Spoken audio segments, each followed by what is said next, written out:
अस्सलामुअलैकुम। मोहम्मद अज़हर सिद्दीक अपने programme mess views के साथ हाजिर खिदमत है। हस्बे मामूद, हस्बे जायका, हस्बे आदत और हस्बे नज़ाकत। आज नया लफ्ज ऐड किया है। मासूम है ना हम, आपको पता है इमदाद हुसैन शहजाद साहब लड़कियों जैसी आती हैं, कोई फूल फेंके तो कांटा बन जाता है, कोई कांटा फेंके तो फूल में कन्वर्ट हो जाता है। आजकल बहुत से लोगों की नींदें हराम हुई हुई हैं, उसका बस नहीं चलता, कोई गालियां निकालें, कोई उनका समझ नहीं आती कि कहें क्या। आए ना, फैक्ट्स पे आए, हम तो दावत देते हैं। किसी को अगर बात करनी आए, इस प्लेटफॉर्म पे आए, हम बिल्कुल बुलाएंगे उनको, बिल्कुल गुफ्तगू करेंगे, बात करेंगे उनके साथ, जवाब देंगे। और रहमान मलिक वाले पे भी प्रोग्राम पे भी इमदाद हुसैन शहजाद साहब को इंग्लैंड में बड़े लोगों ने राब्ता किया, ये बार उनको हैंडल कर लेते हैं। मेरे से तो हिम्मत नहीं करता कि मुझे बराह रास्त फोन करके कोई बात करे।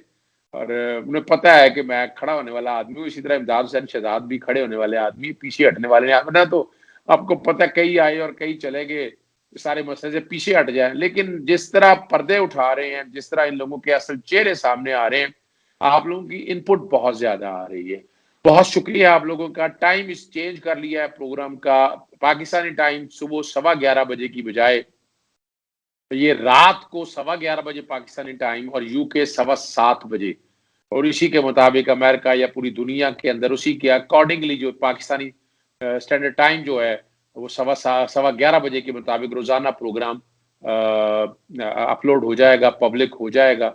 ये आप लोगों की कहने के ऊपर ही किया गया है कि वक्त ज्यादा मिल जाए, जो कि आप चाहती हैं ये प्रोग्राम ज्यादा हो। प्रोग्राम चूंकि 3 करने होते हैं, एक प्रोग्राम सुबह 11:15 अपलोड होता है अगर अदालती खबरों के वो, जिसमें सियासी बातें और बाकी अगर कोई अदालती खबरें फ्रेश आ गई हों तो उस पर। लेकिन और शाम को 5:15 वो प्योरली अदालती खबरें और बाकी मामला जो उससे जुड़े होते हैं उस पर गुफ्तगू करना होती है।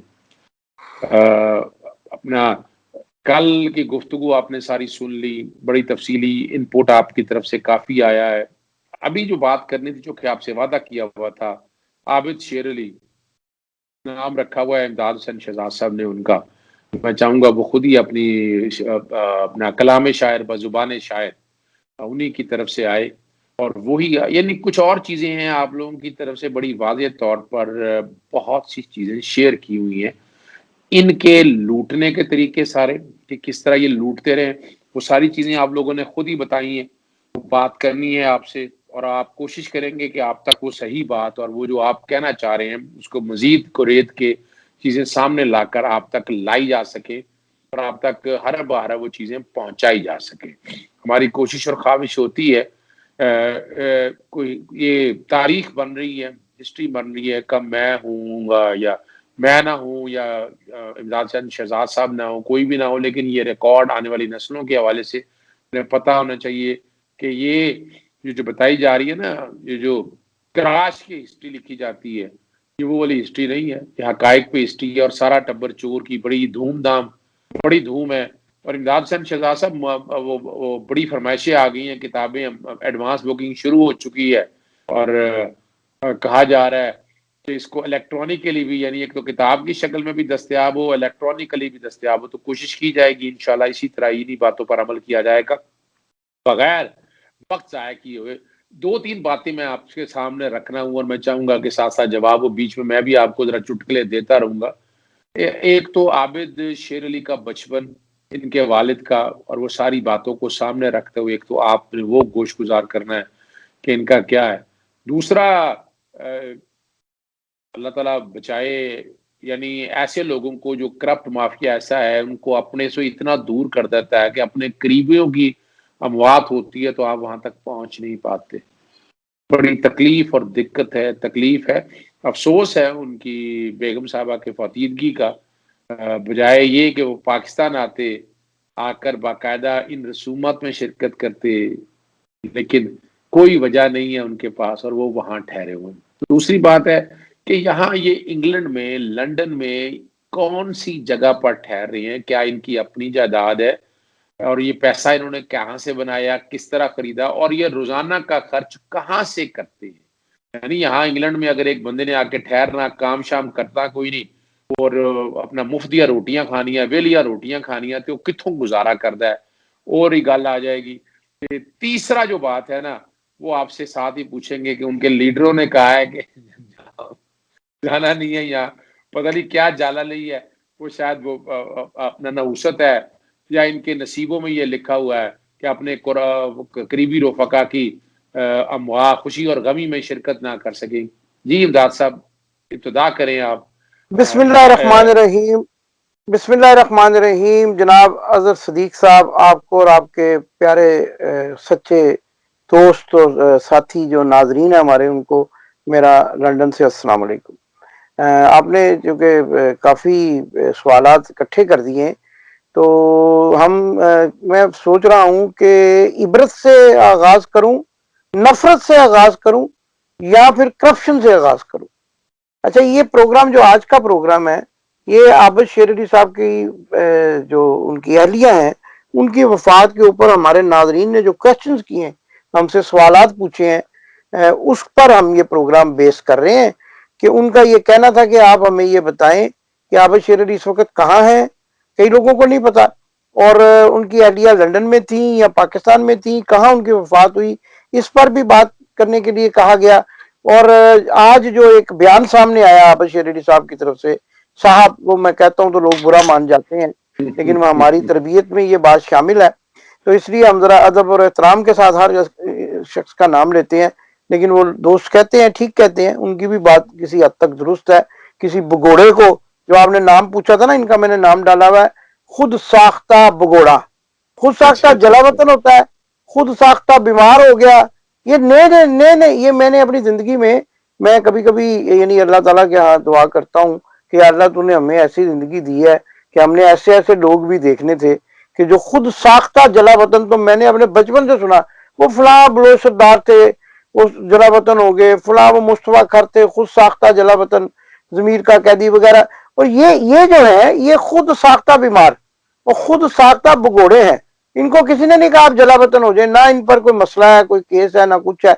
इन्होंने करप्शन की जरूर हुई है, लेकिन असल कहानी तो मैं आपको बताऊंगा ना, असल भागे क्यों हुए हैं वो मैं आपको बताऊंगा। करप्शन तो अपनी जगह मौजूद है। अच्छा, आज जो उन्होंने बयान दिया उस पर भी ये बड़ा तरा रहे हैं कि वो, अच्छा वो आपने वो, मैं तो बिल्कुल सबसे पहले अफसोस का इजहार करता हूँ। हमने आज जो इनकी तस्वीर देखी थी, इनकी बच्चियों की और इनकी अहलिया की, और मियाँ शहबाज शरीफ वहां गए थे, तो हमें खुद बड़ा अफसोस हुआ। हम भी बच्चों वाले हैं, हमें अफसोस हुआ कि बच्चे जवान हैं, बच्चियां जवान हैं खास तौर पे, और एक इतनी खूबसूरत खातून जो है, इतनी बावकार और इतनी बुर्दबार चेहरे से नजर आ रही थी वो खातून, तो वो उनकी तस्वीरें जो मैंने देखी हैं, तो ये बड़ा अफसोस का मुकाम है कि अपनी बीवी के जनाजे में वहां शिरकत ना करना। अच्छा जी, मुझे ये बताएं, वो मैंने कल भी बताया कि एक बंदे ने साइलम किया हुआ है, उसकी मजबूरी है, बेशुमार लोग हैं बेचारे, उनके अच्छा। अपने प्रदेश की प्राइस अदा कर रहे हैं, प्रदेश काट रहे हैं, माए मर गई, बाप मर गए, नहीं जा सके, लेकिन इनका तो मसला ही कोई नहीं है। इनके पास बकौल इनके पास तो विजिट वीजा है। अच्छा, अगर है, मैं तो कहता हूँ असल मसला भी मैं बता चुका हूँ। और वो मैं आज हमारा जो है ना, एक लंदन का एक सहाफियों का एक ऐसा ग्रुप, जिनमें एक साहब जो उसकी क्यादत कर रहे, मुझे क्यों निकाला, वो भी कहते हैं मुझे क्यों निकाला, मुझे शहबाज शरीफ ने निकलवा दिया।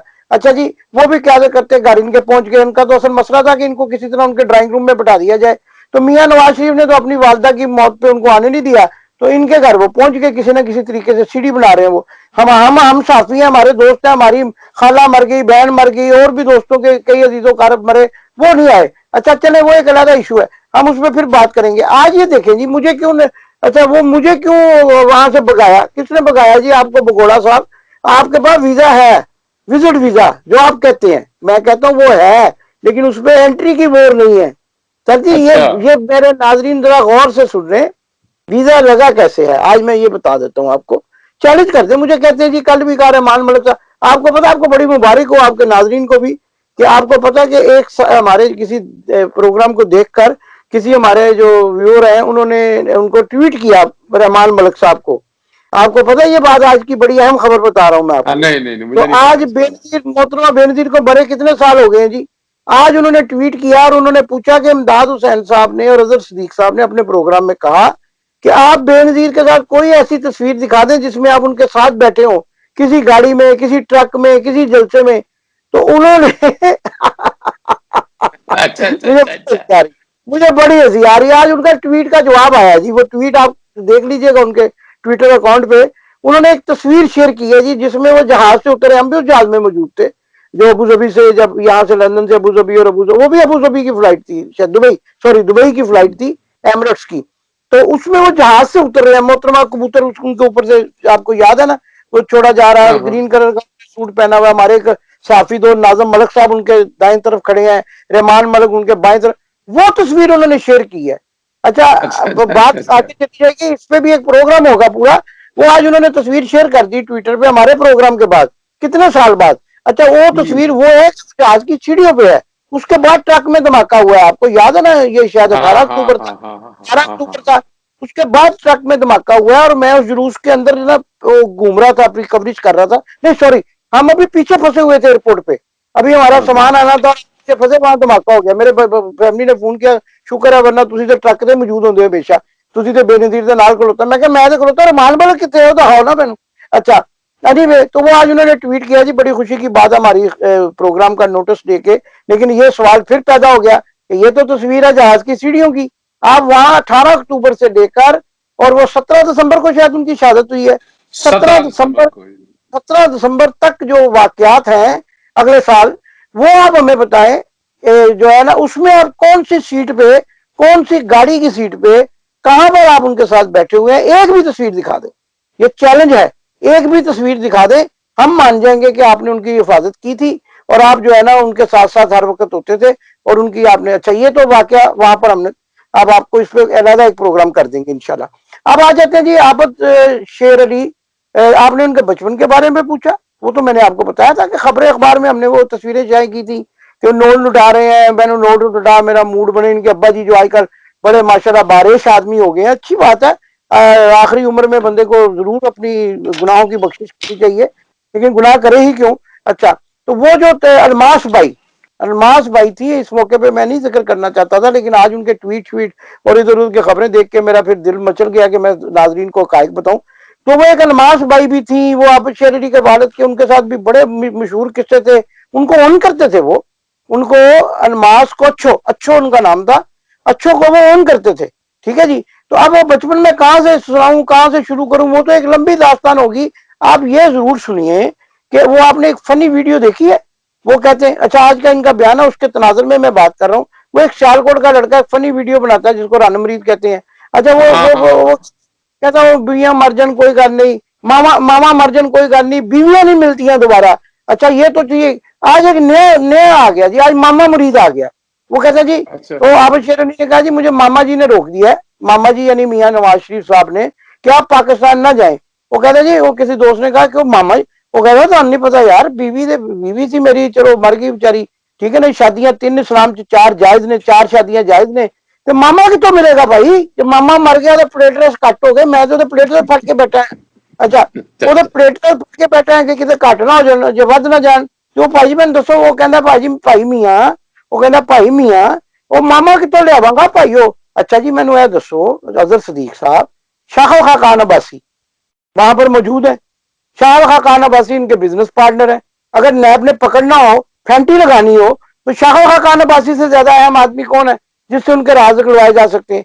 इसके पास कौन से राज हैं जी, मुझे बताएं ना, इनका कोई कारोबार में लेन देन है, मनी लॉन्ड्रिंग इन्होंने खुद तो की हुई है, जिससे आपने ना ना पूछा। ना ना ना, एक मिनट रुके ना, एक मिनट रुके, आप आपको शायद पता नहीं है, ये minister for water and power के अंदर मैं मिनिस्टर फॉर किस्सा सुना स्टेट थे। देता हूँ, वो मैं किस्सा सर, आप मेरे से मुझे बता रहे हैं आप, माशाल्लाह। मैं गया दुबई, ठीक है जी, मैं अब आपको किस्सा बताऊं, मैं अब गया दुबई, फिर वो प्रोग्राम का टाइम आपका जल्दी खत्म हो जाता है, किताब में ये सारी बातें आएंगी, सारा टब्बर मैं दुबई गया तो मेरे एक दोस्त है अंजू मोहन नैयर, ठीक है जी, वो बहुत बड़े बिजनेसमैन है दुबई के। उन्होंने जी मुझे कहा आप जो है ना मेरे साथ आज दोपहर का खाना खाएं। तो मैंने कहा अच्छा जी, तो कहाँ आना है, उन्होंने कहा वो 5 स्टार 7 स्टार होटल है वहां पे आना है। तो मैं जरा क्या कहते हैं सीधा साधा आदमी हूँ, मैं कहा अच्छा जी वहां, कहते नहीं आप जरूर आएंगे क्योंकि आपके मिनिस्टर साहब भी वहां आए हुए हैं, आपके पाकिस्तान के वजीर तवानाई जो है वो मेरे साथ एक मुआहदा करने वाले हैं, 300 मेगावाट बिजली की वो जो होती है, पता नहीं 300 के क्या, 3000 हाँ, मुझे, 300 मेगावाट ही होगा। 300 मेगावाट का एक मुआहदा करने वाले हैं आज हम उनके साथ, और आपने जरूर आना है, वो आपके मिनिस्टर साहब वहां आए हुए हैं। अच्छा, इनको तो वह मेरे को मान में भी नहीं था कि मैं वहां पहुंच जाऊंगा। अच्छा, वो तो मैं किसी और जरिए से पहुंच गया ना, तो मेरे दोस्त थे पुराने। अच्छा जी, ये पुरानी बात है जब ये वजीर थे। तो जब मैं वहां गया तो ये वहां जनाब बड़ी इन्होंने लंबी चौड़ी उनके सामने एक प्रेजेंटेशन पेश की, और जनाब उनके साथ वो बाद में मुझे पता चला कि उनके पैसे पूसे हड़प कर गए वो सारे ना। वो 300 मेगावाट का वो जो उन्होंने उनसे इन्वेस्टमेंट, बाद में मुझे रोते पीटते आज भी बेचारे जो है वो जो है ना वो इसी बात पे जो है ना वो मुझे शिकवा करते हैं। तो मैं उनको कहता हूँ भाई जान आपने पहले इनसे मिलने से पहले मुझे पूछ लेना। आपने तो मुझे खाने पे बुला के बताया कि इनके साथ हम एग्रीमेंट करें, और आपने मेरे सामने एग्रीमेंट साइन किया, मैं वहां क्या कर सकता? तो सर जी ये लूटी हुई दौलत है। ये वही बेचारे अंजू मोहन नेयर जो है उनके पैसे हैं, उनसे याशियां हो रही हैं। उस तरह के और भी कई लोग होंगे जिनके पैसों से याशियां हो रही हैं। आपको पता है तालिब इल्म यहाँ आए पाकिस्तान से तालीम हासिल करने के लिए, तो आपको पता है उससे वो 9,000 पाउंड की स्टेटमेंट जो है ना वो मांगते हैं खर्चे के लिए। पैसे वो फीस तो लहदा होती है ना, वो फीस लहदा पूछते हैं कि आपने फीस कहाँ से देनी है, और ये कॉलेज की यूनिवर्सिटी के साथ वो देखते हैं 9,000। अच्छा, मैं उसका तरीकाकार आपको छोटा सा तरीकाकार बता देता हूँ जल्दी जल्दी, क्योंकि नाजरीन की दिलचस्पी है। अच्छा, वो होता है जनाब आजकल वो हो गया शायद 85 पाउंड, लेकिन उससे पहले वो 55 पाउंड पर जो डे है ना एक आदमी का गवर्नमेंट खर्चा देती है। अगर कोई बंदा यहाँ गवर्नमेंट के खर्चे पे चला जाए ना तो उसको एक वीक के वो तकरीबन 120 पाउंड या 110 पाउंड एक वीक के गवर्नमेंट देती है। अच्छा, उसके वो इसलिए पूछते हैं कि अगर आप गवर्नमेंट के खर्चे पे चले गए, अगर आपने साइलम ले लिया, आपको हमने यहाँ रख लिया, सोशल पे चले गए, तो आपको हमने 110 पाउंड देने हैं। लेकिन अगर आप उससे पहले हमें कह रहे हैं कि हम विजिट करने जा रहे हैं तो आपके पास इतने पैसे हैं, वो 9,000 पाउंड वो साल का पूछते हैं। ठीक है जी, ये जो आपने पूछा खर्चा, तो इनके तो खर्चे उससे भी कहीं ज्यादा है तालिब इल्मों से बेचारों से। तो रुखी सुखी खाते हैं, होटलों में जॉबें करते हैं और अपनी तालीम जारी रखते हैं। ये हुक्के भी पीते हैं जवेर रोड पे जाके, शीशे भी। एक महंगा तरीन इलाका जो है वहां पर, जहां पर एक बेडरूम का जो फ्लैट है उसका किराया कम से कम जो है 3,500 पाउंड महीने का है एक बेडरूम का। ये वहां पे 3 बेडरूम के फ्लैट में रहते हैं किराए पे जवेर रोड पे। ठीक है जी, उसके अलावा इनकी याशियां हैं। तो पूछे, मुझे बताएं वजीर की तनख्वाह कितनी है पाकिस्तान में? वजीर कितने बिल्कुल पैसे? सही। मुझे पूछे दो कि ढाई उनके लाख वाल 3 लाख ले लें, 2-2.5 लाख ले लें, 3 लाख ले लें। पाकिस्तान से जो भी दोस्त आते हैं, अभी क्रिकेट मैच हुए थे वर्ल्ड कप के, उनकी कोशिश दोस्तों के पास, अजीजों कारब के पास ठहरा जाए, क्योंकि 80-90 पाउंड से कम में डेली थर्ड क्लास होटल जो 3 स्टार जिसको कहते हैं ना वो भी नहीं मिलता। अच्छे से अच्छा होटल जो है वो 100 पाउंड 125 पाउंड में मिल जाता है। ठीक है जी, और उसके अलावा तो ये और भी खर्च आता है। यहाँ अभी जाए, अभी मैं आपको यानी जाए बाहर, आपने अगर अच्छा खाना खाना हो तो आपको 40-50 पाउंड एक वक्त के खाने के चाहिए। बात तो सही कहाँ है। से पैसा ये पाकिस्तान की लूटी हुई दौलत है। वो तो ठीक है, लेकिन मसला ये नहीं है इनके पाकिस्तान जाने का, ये मसला नहीं है। वहां तो आपको पता नहीं, है इसका मतलब यह हुआ कि 10,000 पाउंड जो है महीने के तो चाहिए ना। बिल्कुल चाहिए, 10,000 बिल्कुल पाउंड चाहिए। अगर एक साल के हो गए 1,20,000 पाउंड, तो कालबन 2 साल से ज्यादा अरसा तो हो गया इनके पास। ताजा तो लगा ले। 2.5 लाख पाउंड जो है इनके पास, वो कहां से आया? वो इंशाल्लाह ताला वो कोई ना कोई मैथमेटिशियन हमारा जो नाजर है वो आज शाम को हमें बता देगा कितने पाउंड बनते हैं। मुझे ये बताएं, एक और सवाल है यहाँ। नेशनल जी, क्राइम एजेंसी इतने बड़े ये वीआईपी और बड़ी लग्जरियस लाइफ गुजार रहे हैं, वो नेशनल क्राइम एजेंसी क्या कर रही है? वो नहीं देख रही कि यहाँ बैठकर? ये है, मैं आपको बताता हूँ, ये है बेसिकली, मैं आपको बताऊं विजिट पे। ठीक है ना जी, जो बेसिक वीजा इनके पास वो है विजिट वीजा। अच्छा, विजिट वीजा के पास नेशनल क्राइम एजेंसी का कोई लेना देना नहीं है सर। आप विजिट पे आए, आप होटलों में ठहरे, खाबे खाएं, जो मर्जी करें, उनका इससे कोई लेना देना नहीं है। आपको प्रॉपर्टी खरीदेंगे, आप कोई इन्वेस्टमेंट करेंगे, वो वहां पर जाकर देखेंगे कि आपके पास ये पैसा कहां से आया। इसलिए इस मामले में नेशनल क्राइम एजेंसी का तो कोई अभी लेना देना फिलहाल नहीं है। अच्छा, मसला जो मैं आपको पहले भी बताया है वो पूरी बात मैं कर दूं। इन्होंने वीजा लगवाया है, अकामा है इनके पास कतर का। ठीक है जी, आजकल आपको पता है कोविड-19 के बाद जो है फेस टू फेस इंटरव्यूज नहीं होते, बल्कि उससे पहले भी फेस टू फेस इंटरव्यू नहीं होते। पाकिस्तान में भी अगर कोई ब्रिटिश वीजा अप्लाई करे तो वो वीजा के लिए एप्लीकेशन अबू धाबी जाती है। ठीक है ना जी, अबू धाबी में जो ब्रिटिश एम्बेसी है वहां जो लोग बैठे हैं, अगर वो जरूरत महसूस करते हैं वो टेलीफोनिक टॉक कर लेते हैं, टेलीफोनिक उसमें पूछ लेते हैं, क्वेश्चंस कर लेते हैं। अच्छा, वो भी आजकल आपको पता है सिम में दुनिया की कहाँ की, आप पाकिस्तान की सिम इस्तेमाल करें, व्हाट्सएप पे कॉल करें, पता नहीं चलता आप कहाँ बैठे हुए हैं। ठीक है ना जी। अच्छा, इन्होंने वीजा भेजा था, किसी के हाथ पासपोर्ट भेजा। ठीक है जी, आ जाए ना मैदान में, आ जाए जी, कर दे मेरे पे ये सिविल सूट। मैं जी, आज इन्होंने पासपोर्ट भेजा कतर, कतर का इनके पास कामा है, और जहां का आपके पास कामा जिसको रेजिडेंट परमिट कहते हैं, ठीक है। अगर फर्ज करें मैं पाकिस्तानी हूं और मैं यहाँ आया हूं विजिट वीजे पे, मैंने उम्रे का वीजा लेना हो, तो वो मुझे सीधा कहेंगे कि आप इस्लामाबाद से लें क्योंकि आप पाकिस्तान के रेजिडेंट हैं। अच्छा, अगर ये कतर के रेजिडेंट हैं तो उन्होंने इनको कहा कि आप कतर से वीजा ले सकते हैं।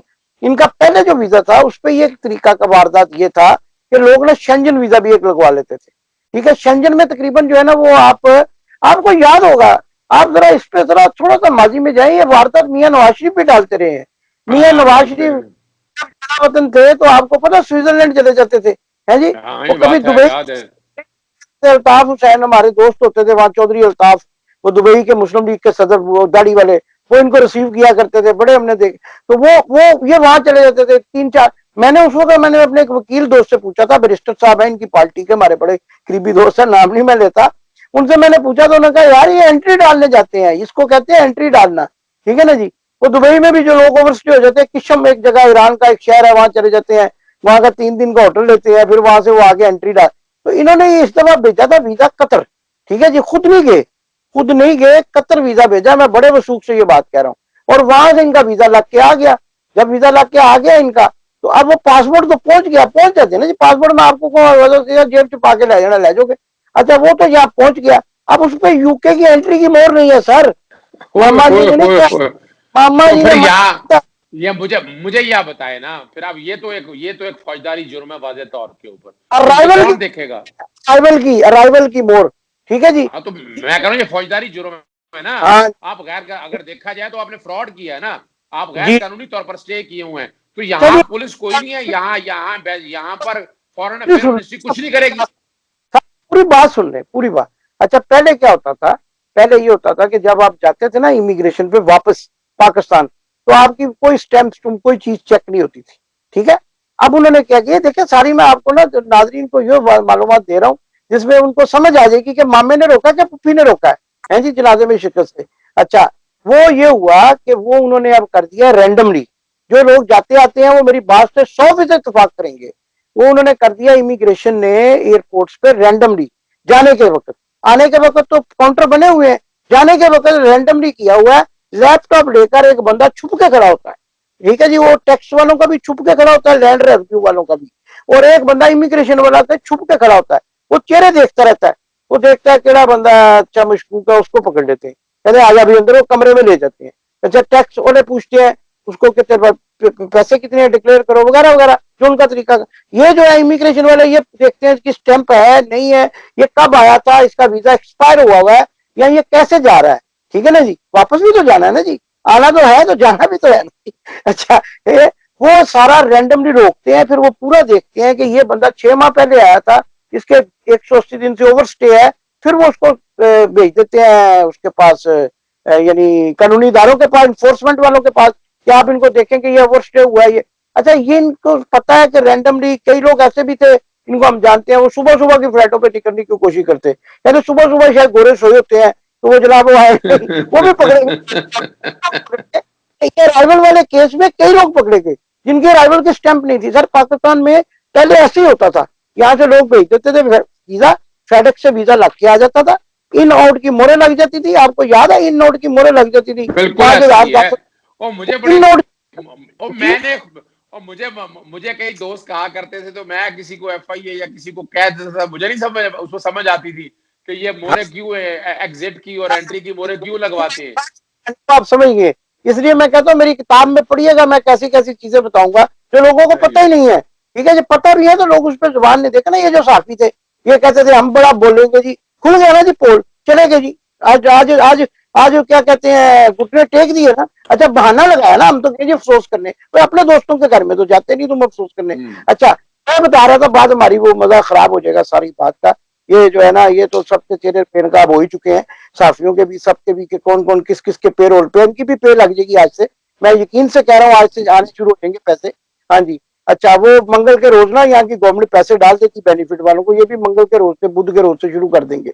अच्छा, तो वो ना ये इनके ना अराइवल की मोर नहीं। अच्छा जी, इसका तो मैंने बता दिया सारा तरीकाकार, रैंडमली चेक होता है, लोग डरे हुए हैं, बहुत लोग डरे हुए हैं। यहाँ पे चैरिटी का मसला नहीं है, जो लोग बेचारे पहले इन नोट की मोहरें लगा के निकल जाते थे अब नहीं चाहते, उनको बहुत फाड़ लेंगे, उससे फाड़ लेंगे। वो सारा खर्च। अच्छा वो आप वीडियो देख लें, आप मेरी बात पे ना अच्छा, जाएं। आपने एक और बात कही है, मैं देखे ना यहाँ एक सवाल बड़ा, तो इसका तो मतलब है कि पाकिस्तान में से इनकम टैक्स के ऑफिस से वो भी नोटिस डालेंगे इनको कि 2 साल से ये यहाँ बैठा हुआ है, नवाज शरीफ भी यहाँ बैठा हुआ है, यहाँ के खर्चे सारे हो रहे हैं, वो खर्चे डिक्लेयर नहीं कर रहे, वो कैसे कर रहे हैं खर्चा यहाँ का? तकरीबन आप हिसाब लगा ले कि हमने एक एवरेज लगाई है कि 10,000 पाउंड महीने का हिसाब लगाया तो 1,20,000, तो 2,40,000 पाउंड जो यहाँ रहने का है, वो तो इसका मतलब है पाकिस्तान से इनकम टैक्स वाले भी जागेंगे, वो भी पूछेंगे कि भाई तुमने। हम हमारे प्रोग्राम सुन के तो बहुत सारे लोग जाग जाते हैं। जैसे हम्म, पानी की बाल्टी फेंक दे किसी पे, वो गए एक ही हो गया। वो गए सवेरे 11:15 बजे, वो कहना अजर सदीक ते इमदाद आ गया खुदा दा बच्चों है ना को। अच्छा एनीवे, मैं जो अभी अभी जो अहम बात आपको बड़ी अहम इंकशाफ करने वाला हूँ वो सुन लीजिए प्लीज।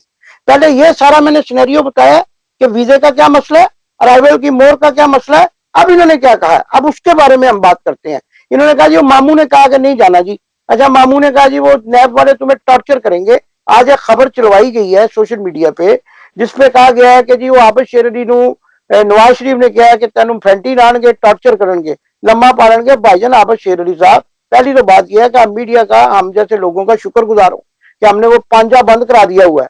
मीडिया वालों ने हाँ में पांजा, जो पांजा जाते ही 5 लीटर पड़ते थे ना, बंद करा दिए। चले जाए आपको कुछ नहीं होता, ठीक है ना। जो पांजा तो हमारी जिम्मेदारी है, हमने बंद करवा दिया हुआ है, ठीक है सही जी। सही। अच्छा पांजे से बचने की बात नहीं है, असल बात क्या है, किस्सा मैं आपको बता देता हूँ।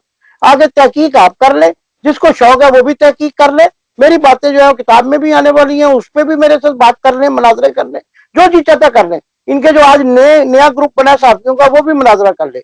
अच्छा ये बताएं कि जो राणा सनाउल्लाह है ना, किस्सा असल में ये है, ये मैं फैसलाबाद के बावसूख जहां से आपको बता रहा हूँ। वो उन लोगों के बावसूख, मेरे ना बहुत सारे दोस्त जो है वो फैसलाबाद की टेक्सटाइल इंडस्ट्री से मुंसलिक है, और वो यहाँ आते हैं, एग्जीबिशन होती है, मेरे पास ठहरते हैं, प्यारे प्यारे दोस्त हैं, है जी।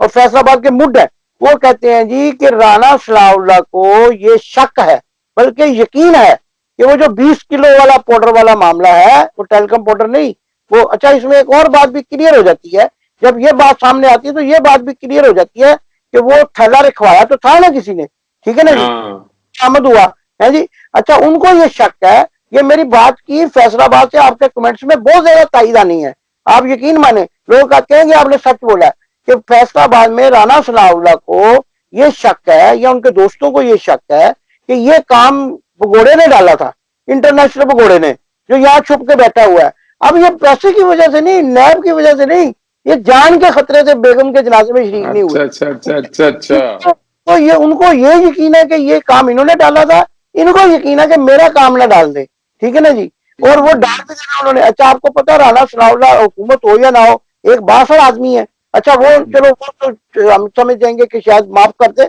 उसके दोस्त बड़े गुस्से में है, उसके दोस्त बड़े गुस्से में है, और उनकी बेगम बड़े गुस्से में है।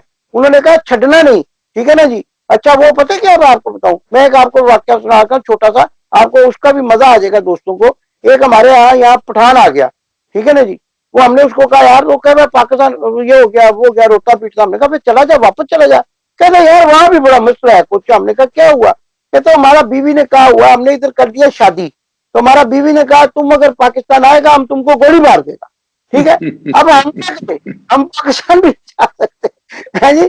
तो वो इनको उन्होंने कहा हुआ है, मैं आपको फिर कह रहा हूँ कि छड़ना नहीं, ठीक है ना जी। देखा किसी के साथ आपने इतनी ज्यादती की हो, उनकी बेगम आके टीवी पे रोती रही है, और ये बात उनको यकीन हो दूसरी पार्टी को, ठीक है ना जी। हमें तो शायद ना यकीन हो, लेकिन उनको यकीन है, ठीक है जी। वो कहते छड़ना नहीं। अब ये इस बात से डरे, अब इन्होंने डाल दिया मामा पे। मामा जी का क्या काम है जी, मुझे बताएं। अच्छा मामा जी के अजीज तरीन दोस्त आसफ, ख्वाजा आसफ साहब तो अंदर है, ठीक है ना जी। अच्छा उनके अजीज तरीन दोस्त एहसन इकबाल तो अंदर है, यानी अंदर से मुराद है कि वो, अच्छा उनके भतीजे जो है वो तो अंदर है जी, वो मतलब उनके, अच्छा उनके भतीजे जो है सगे भतीजे, उनको तो जनाब वो पकड़ के बार बार अंदर ले जाने की दोबारा कोशिश कर रहे हैं। अच्छा पांजा, पांजा भी सक्का नहीं है, आपको पता है ये बात? ये पांजा अच्छा सक्का, ये कजन सिस्टर का बेटा है ना जी, ये तो कजन सिस्टर का बेटा है।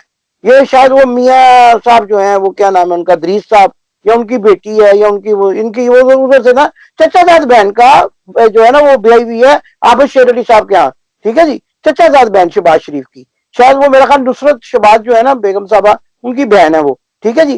तो वो चचाजाद बहन है, तो सका भांजा तो है नहीं। मामा ने कहा कह दिया जी, मामे ने, अच्छा मामा खुद डर के बैठा है, मामा कह रहे होते ना जाई। अच्छा ये कोई यार कमाल, लोगों को बेवकूफ बनाते हैं, कमाल। ये जो है ना ये सोचते हैं कि पाकिस्तान के लोग अवाम बेवकूफ है, उनको पता नहीं है। भाईजान तुसी मामे के कहने पे नहीं, तुसी वो चाचा को डरे हुए हो। वो चाचा अच्छा मुच्छा, एक वो मुच्छा वाला चाचा ना, वो मुच्छा वाला चाचा वो चलो ही होना अच्छा चाहिए। अच्छा एक बात तो इसका कोई फायदा कोई इसका ये ना ले जाए, लेकिन एक बात मैं हम यहाँ चाहेंगे क्लियर कर दें कि राना सनाउल्लाह की गाड़ी में से वाकई ही हीरोइन बरामद हुई, और वो एंटी नार्कोटिक फोर्स केस झूठे नहीं बनाता है, और जो बरामदगी हुई है वही चीज सामने रखता है, और तभी वजह है कि 70% कन्विक्शन रेट है। और जो बात आप इन्होंने कही है कि राना सनाउल्लाह अभी तक फर्दे जुर्म आयद नहीं होने दे रहा, वो ड्रामे लगाए हुए हैं, कभी इधर का कभी उधर का, कभी जज तब्दील करवा दिया, जैसे भी हुआ, लेकिन वो केस सच्चा है। अब उसके पीछे कहानी कि राणा सनाउल्लाह खुद भेजता है, हमारे पास तो इतला यही है कि राणा सनाउल्लाह जो है वो खुद इन्वॉल्व है, लेकिन जो एक इमदाद हुसैन शहजाद साहब ने जो बात की है उसको भी रूल आउट नहीं किया जा सकता, उसमें भी सदाकत लगती है। हमारे पास इमदाद साहब प्रोग्राम का वक्त बहुत यानी ज्यादा हो चुका है, कोई मुख्तसर बात करेंगे ताकि प्रोग्राम खत्म करें हम। मैं यही कहूंगा, मेरे पास तो इंटरनेशनल पकौड़े की बहुत सारी दास्तानें हैं। ये मासूम बन के दुआएं मांग रहा है, टोपी पहन दी, तुर्की टोपी पहन दी। इसको ये कहें कि अगर अगर ये मतलब इतना बहादुर है ना, तो ये एक दफा कह दे, एक दफा कह दे कि राणा साहब मुझे माफ कर दे, मैं आ रहा हूं पाकिस्तान, फिर देखे क्या होता है। ठीक है ना जी। मैं ये कह रहा हूँ दो बातें हैं। एक तो पुप्पी, हमारी जो पुप्पी है ना, ये मलका जिसको हम कहते हैं पुप्पी है हमारी, एक तो उनका डर है एयरपोर्ट पे उनके बंदे पकड़ लेंगे। पुप्पी के जो एहलकार है वो पकड़ेगा, राइवल कितने तेरी पाई, तू आया किस रहा दस, तो आप बताना पड़ेगा ना, ट्रक में बैठ के आया हूँ, टैक्सी में डंकी लगा के आया हूँ, या किस तरह से आया हूँ, कोई चीज तो देनी पड़ेगी। उनके पास सब कुछ है, उनके पास पता है कतर से कब वीजा लगा, वो सिस्टम नहीं है। अब फिंगरप्रिंट होते थे, वो होता था सारा कुछ, वो सारा उनके पास हर चीज मौजूद है। ठीक है ना जी। अच्छा लेकिन एक तो डर वो है कि जिन्हें आप वो जो वीजा कैसे लगा, वो ऐसे कहा यहाँ कैसे पहुंचे। दूसरा डर ये है कि वहां जाते ही अगलों ने ना ठुस कर देना है, और ठुस करके तो उन्होंने कहना आजा पुत्र 20 किलो वाला मामला तेरा याद ही ना, भाजी याद है, अगर नमक है। ठीक है ना जी, बस वो इनकी बात है सारी। तो ये कौम का पैसा टूट कर हिसाब देना पड़ेगा सर। ये बताना पड़ेगा कि मैं हजारों पाउंड महीने के कौन से खाते से खर्च कर रहा हूँ, कहां से खर्च कर रहा हूँ। मैं किसी चिकन शॉप पे काम करता हूँ, किसी सबवे पे काम करता हूँ, रात को टैक्सी चलाता हूँ। ये इनको हम पूछेंगे, इनको बताना पड़ेगा कौम को कि ये पैसा कहां से आ रहा है, और ये पैसा लूटा हुआ पैसा जो है वो इस तरह बेदरेक तरीके से यहाँ पर क्यों खर्च किया जा रहा है। बहरहाल प्रोग्राम के आखिर में हम एक मरतबा फिर हर उस शख्स के साथ, हर उस सियासी कारकुन के साथ जिसका कोई अजीजो कारब जो है पाकिस्तान में और वो प्रदेश में है और उनकी डेथ हो गई है, इजहार अफसोस करते हैं। लेकिन ये भी एक इबरत की बात है कि ये जो लूट मार का पैसा है ये मजबूरी नहीं है। मजबूर भी हमने लोग देखे हैं बेचारे, जिनकी माएँ मर जाती हैं, वो नहीं जा सकते। ये मजबूरी नहीं है, ये इनको लूटी हुई दौलत और इनके करतूतों का खौफ इनको जो है ना अपनों के जनाजों में शिरकत से रोक रहा है। ये बड़ी इबरत की बात है, अल्लाह ताला इससे माफ करे सब। बहुत शुक्रिया इमदाद हुसैन शहजाद साहब, इजाजत दीजिएगा। नाजरीन कोशिश तो करते हैं कि कमेंट्स का सबका जवाब दे जाए, लेकिन मसरूफियत बहुत ज्यादा होती है, और आप चाहते भी हैं कि रोजाना प्रोग्राम को मिस भी ना हो, करने भी हैं। बहरहाल बहुत शुक्रिया जी। अस्सलामु अलैकुम, अल्लाह हाफिज, पाकिस्तान जिंदाबाद।